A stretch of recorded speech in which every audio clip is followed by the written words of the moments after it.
And wait till you see this guy. I love it. This is amazing. This is so good. It's so good. Welcome back to another exciting episode of Ticking Gray Bomb. I am Mex. I'm Mase. What up, what up? Welcome back. And today, with all the talk of artificial intelligence and how it's impacting every element of our life, or will impact every element of our life moving forward, Mase and I thought it might be an interesting idea to see if some of the AI platforms out there could help us design our next watch. So, Mase, do you want to talk a little bit about the methodology that we used here? Yeah, first of all, we're very cheap. So we wanted to get something that was free. We didn't have to pay for. We didn't have to do a 30-day free membership and then get charged, $10 a month thereafter until we remember that we did that. And 3 years later, we're paying for it. So we found Perchance AI image generator, and it's kind of a rudimentary user interface, and it just has kind of a command bar. You put in what you want, and it generates 6 images. Now you can change the style of the image. You can get kind of cartoon format, classical, on and on and on. So that's what we did. Each of us picked kind of three styles to share with with our audience, and we're just going to alternate. So good. Okay. So thank you, Mase. This was, I think this is an interesting topic. We haven't seen a whole lot of it on YouTube, and hopefully this is something that you guys will value, find interesting, find curious, find entertaining. So if you do, by all means, smash that like button, subscribe to our channel, so we could generate more fun, modern watch content for you guys. Yeah. So I'll jump into it.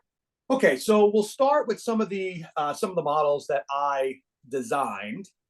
The first one, so obviously I think you guys know, Mase and I are proud alumni of Georgetown University. So I said, can we do a Georgetown University branded world time watch?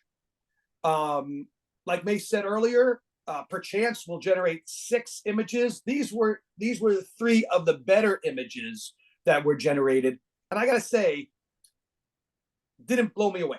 Okay, and those devotees to our channel know I love world time watches.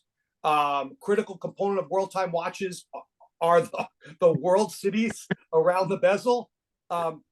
There's really nothing that could remotely resemble a rational remark here, or a world time bezel. Looks like, the best that comes to is kind of a dive bezel with some numbering. Very sporty overall, kind of very sporty design, which I do enjoy. It's hard to see how Georgetown is worked in here. I'm not sure if the blue kind of gray inspired colors are connected to that. Again, it's hard to say. I don't see a bulldog. I don't see Georgetown. I don't see a G, or anything that kind of comes close to that. So I would rate this a fail on the part of Perchance. So here's the deal with a lot of these, and you'll see this thematically as we go through these. The first image, I think, has the closest thing to mentioning Georgetown, just below the XL or the 11, right? It's got the G, and maybe in the middle that could be the crest, and then and above it kind of looks like town, right?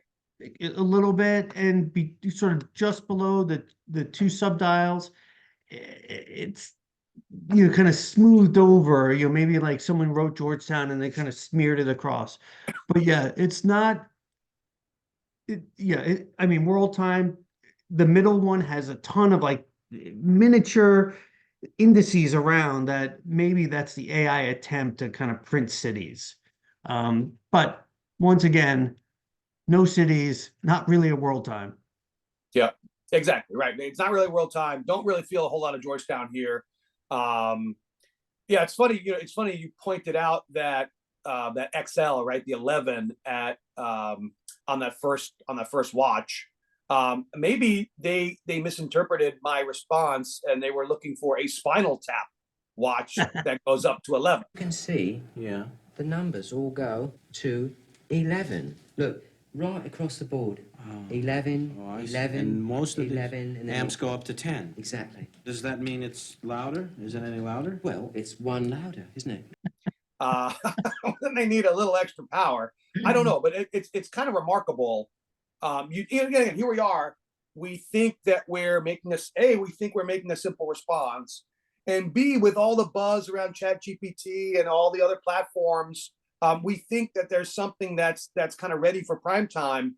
The technology is still quite raw. Yeah. Especially in the image generation camp. Yeah. Absolutely. All right, ready for the next one? Sure, let's go. Okay, so this is the Speedmaster moon phase. The request was so that it would be inspired by the Alaska project. We mentioned this in a video not that long ago. The Alaska project is really stark white with some red hands on some of the subdials. It sort of looks like the space shuttle, right? Here, there's no white face whatsoever. The first watch is, I mean, it is a puzzle to behold. It's a double watch. Love the width, the the width of this guy's hand, of his wrist. I mean, he's rocking like a 13-inch wrist. Yeah, well, I mean, The size of he's that probably not human, Mace. right. So it's got, the 6 o'clock subdial on the top watch. It's almost like a mountain, right? A mountain range. And on the bottom at the 6 o'clock, it almost looks like an angel's wings kind of creating a shadow on a misshapen moon, right? That's pretty.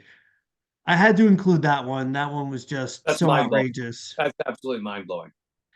The second one also, when you look at the human form on this, you zero in on the wrist, it's like a gigantic wrist, but then like a baby wrist sliding underneath Maybe it's the watch. It's Quato's wrist. You got in a suit in the first picture on the watch standpoint. Now you got a twofer on the second picture in the wrist standpoint. Right. The first two have gold cases, right? Yellow Yep. gold cases. What I like about the middle one is it's got two moons that are visible and a third that looks like it's in eclipse. Yeah. So that's pretty Cool. wild. Yeah. That's a really kind of cool thing. The last one was probably the closest to a Speedmaster in look. And it has the wonderful moon and sun complication just side by side. I love So- yeah. Well, you don't know it's side by side, right? It could be, like an eclipse moon phase, right? Which is yet to be invented, because that's how artificial the intelligence. Right. So this is also another wrist to hand disconnect. Yeah. When you look Yeah, I see above that. the watch, the hand is a Yeah. lot slimmer than the wrist. So just now we've seen a couple of things come into play. One, we see sort of the text being kind of smeared, not legible. And now we've got a moon phase with multiple moons. Yeah. Right. And But this- we've got the human form is also being distorted by the generated images. Yeah, but it captured for sure. It zoomed in on Speedmaster and moon phase, right? Absolutely. Right. Because clearly, the Omega.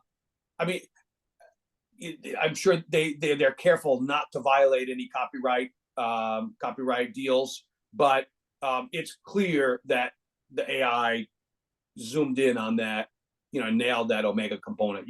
Certainly the watches on, the second and third watches are unmistakably Omega inspired. Right. All right. Third one up. Okay, so with this one, I wanted something that was much more sporty, that was rugged. I picked someone from the sports world who is associated with watches, and so those, watch geeks of us know that Rafa Nadal is always linked to Richard Mille. So I wanted to see what if the AI would pick up on that and what it would propose. So I obviously started with Rafa Nadal, right? I wanted to look at a tungsten case, something that's kind of rugged, and a double chrono, which is, you'd think it's kind of a sporty performance feature. And this was, again, the AI generated 6 images. A lot of them were kind of boring and missed the point. This was probably the best one. And I've always loved the fact they say it's sponsored by Rafa Nadal. So you have Rafa Nadal here, who's a pretty good depiction of Rafa, with holding this watch, endorsing this watch, which again, it looks like a pretty rugged double chronograph. So I think this was, again, considering this is the best of 6, but we still got something that's pretty faithful here. I'd give this, I don't know, I'd give this like a 7 out of 10 or 8 out of 10. So I obviously got to zoom in on the hand. Yep. Right. And this watch is, if you're taking his hand and seeing that it's basically across the entire strap, right, that watch is probably the size of his tennis racket. Yeah, no doubt. No doubt. I mean, I suspended judgment a little bit, thinking that this could be, because I entered, hey, this is going to be sponsored by Rafa. And I like this kind of marketing feel that the watch, actually, if you look at it, the watch is, to your point, Mase, if we truly looked at it in scale, the watch is giant. And I like the fact that it almost dwarfs Rafa, because that's what we're talking about. We're talking about the watch, not Rafa. But you're right. I mean, this would be, like 30 times the size of a normal watch. Next up, we have opulence. I has it. So this is based off of a commercial that ran here. It's probably 7 or 8 years ago, where they sort of feature an Eastern European oligarch who has everything in the world, including miniature giraffes, and he pompously states, "Opulence, I has it." Opulence, I has it. And so here we have it. And I think I just gave it a yellow gold qualification, and it delivered on yellow gold. It's got diamond crusted bezels. It's got chronographs, and the first 2 are very similar. The third skeleton dial, maybe that's a tourbillon. I guess it's a tourbillon at 6 o'clock. Yeah. I don't think I'd be in the market for any of these 3. Very Invicta inspired, and maybe that's what we go back and do. It's kind of a miss that I didn't do an Invicta inspired design, but yeah, I agree, Mase. I mean, certainly, look, I gotta applaud the AI because it nailed it. Yeah. In producing an incredibly gaudy watch. This may be something that Ric Flair would wear. Absolutely, absolutely. We had talked about the president. And you said, he probably has that, diamond crusted around the bezel, and he absolutely did. He absolutely did. So this would fit Ric Flair or an Eastern European, oligarch. Yep, no doubt. All right, up next, a Georgetown alum. So I stayed with the Georgetown theme. So Mase, obviously I took this very seriously, this project.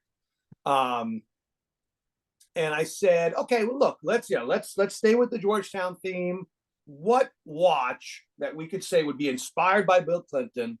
Obviously, because of his standing, I thought, it's got to be tending to luxury, rose gold case. Let's look for a complication, annual calendar, right? So these were the 3 watches that were generated. You could see the first watch appears to be a time-only watch. I do like how the AI tried to incorporate Bill Clinton's name on the dial. Yeah. Right? As if it were produced by Bill Clinton, right? And that you could see that, it has it under that, again, that 11 marker, where the 12 at 12 o'clock. I like the date of 0. Yeah, that's a great one. right? It's like talk about turning back time. Yeah, I'm sure he wish he could in light of recent news. Yes. It's like, okay, fine. I mean, I guess this could be inspired by Bill Clinton. It certainly appears to be rose gold. Um, you know, that's all we got on this one. So it's certainly appears to be an elegant dress watch. That's probably where it is, right? The second one I found amazing, right? I don't know how they went to a kind of a desk clock, and a desk clock with a very unique design at that. It's so awesome. Yeah, It's so awesome. And then the Bill Clinton kind of like resting his chin right on it. Very bizarre. Again, a good likeness of Bill Clinton. I'm not sure he would agree, but I certainly feel that way. It's just like, okay, so now this is a desk watch, but like stand, like you could lean on if you're thinking, if you're deep in thought in the Oval Office. I'm not quite sure what the rationale behind it, but that was my favorite for sure. Oh, that's great. It's so good. And then the last one, again, the last one has I said, okay, this kind of has the potential to be an annual calendar. It certainly looks like my long, right? That's featured in an upcoming video that we produced. But again, it's like you look at it, it looks like they're trying to work on Bill Clinton in the dial, underneath that 12 o'clock position. So I would say this is probably this last one is the most faithful to the ask. Yeah, definitely. Definitely. And also some funky stuff going on in the moon phase. Yeah. Almost like cloud outlines. Yes. But good stuff. All right. So I on the next one, I sort of cheated a bit. I showcased all 6 that came up because I thought they were all pretty good. Yeah. And I went sort of in a little bit more fanciful direction than the others. So this is watches inspired by Transformer toys. So the first one, so we grew up with Transformers, right? 1980s when they sort of were Spawn and cartoons and the toys and everything. First one definitely has a Bumblebee inspiration. 100%. Yeah, the colorways for sure. And the second one, could be Optimus Prime, could be any of the red racing Transformers. I think there was one called Sideswipe. So I thought those were kind of good. They kind of look like that could be plastic, could be ceramic, the two, but certainly full of color. The third one, the reason why I kept this one in is because of the blue glow on that subdial could have been sort of a power source within the Transformer universe. So I kept that one in there. Yeah, well, I mean, look, you painted a blue duck because you've never seen a blue duck.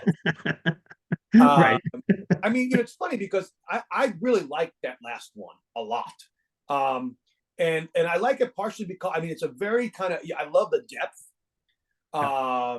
It's reminiscent of kind of an MB&F type watch, right? I like, on the right side of the dial, I like that blue. On the left side, that lower left side, it almost seems a little radioactive. That blue is a little, it's a little too rich for me. I'm not sure functionally if I would want to be close to that one, but I think that's the coolest design of the 3. Yeah, and that top gear, sort of the upper left, right? You can see it's distorted around the gear underneath it. But I love that. Well, you're right. Yeah, it's cool. How would it work in reality, right? You put it in turn, but it just looks super cool. Yeah. All right. So then we've got the second 3. Here, another one of these human form issues. We've got the thumb sticking out in the wrong direction. We've got 2 arms, and then this other hand at the bottom. It's insane, right? But I wish I had 3 hands. This is it, Mace. It's another double. Well, it's not even. It's 2 different watches designed. They're definitely cut from the same cloth. Yeah. Got yellow and blue highlights. His and hers. It's a his and hers, Mace. That's exactly right. The middle one, may be inspired by the Rainbow Daytona. There's a couple of gears in there. Or that Zodiac laser tag. Could be. Definitely an 80s child, right? Yeah. And then it's got the mini, I don't know, but maxed out tourbillon. Yeah. Pretty kind of cool. It's like just a tourbillon. The bracelet with a tourbillon. That's amazing. And my favorite of the group is a Yeah. watch that is either a transformer or like a really cool desk clock. Yeah, exactly. Or both. This one is my favorite of the group. Yeah. Not remotely practical for your wrist, but definitely definitely pulls from the toy aspect of the ask. That's it, man. Oh no, I got the bonus one. All right. A bonus and one. All right. All right. All right. We just went through the 6 transformer ones, and the next one is a bonus. It's the first thing that I had thought of. And I'm going to set it up because the output will blow your mind. So I wanted a digital watch from the 1980s inspired by Hulk Hogan. And wait till you see this guy. I love this. This is amazing. This is This amazing. is so good. It's It's so like, good. Where is the digital component here? I mean, it It's looks like a Polaroid on a guy's yes. head. It looks like there's an 80 on the black. I was thinking, yeah, Maybe what I that's had it. in my mind was 2.0, like it's a second generation. Yeah, it's something like that. So I will say a lot of the output when I asked for Hulk Hogan inspired watches blended Hulk Hogan and the Hulk. So like Okay. Lou Ferrigno. So some of it would be kind of a green flesh with long blonde hair. So it was really kind of funny that, of all the ones that came out, I thought this was the best slash funniest of the group. This is, I mean, epic fail on truly epic proportion. Right. I love how they crushed. It's so the red and yellow are so definitive here. Yes. So they crushed that in terms of the Hulk Hogan brand. Yeah. But it's like, what is this? Amazing. And maybe even it's not blonde, but the neck flap of hair, maybe it's a little subtle. Yes, I mean, but the guy's wearing a collared shirt. He's like a professional at a lab somewhere, trialing this design, this Polaroid 2.0 that you can wear on your head. It's, maybe it was like Google Glass from the 1980s. This is amazing. Word to the wise, and a warning for you all: if you're relying on AI for help replacing some of the work that you're doing at work, make sure that you read everything in the output, because sometimes it will make a leap either in logic or create its own history. You got to make sure you read it or review a picture like this, but it can be really helpful. It's an important PSA, Mase, right? I mean, and I mean, again, it's like I feel the same way about GPS or some other things that we have. These are tools, right? They're not standalone platforms, right? Today, they're not truly doing someone's job. Obviously, it may change a decade from now, 2 decades from now, but today, I mean, these are potentially valuable tools to help us humans do a job. As you can see, I mean, if we use this exclusively to design watches, whatever capital we invested in the project would go up in smoke. Right? So we'd have to go back to the drawing board for sure before we go to market. But Mase, I think this is a super fun exercise. I think clearly we will continue to use tools like this for projects that we work on in our personal lives and our professional lives. Just don't run out and buy a AI design watch in the next few months. Exactly. So we hope you enjoyed this little video. It was meant tongue in cheek. We had a lot of fun doing it. You can tell we were laughing throughout the whole thing. If you enjoyed this, let us know about it in the comments, and consider subscribing and liking this video. Bye-bye.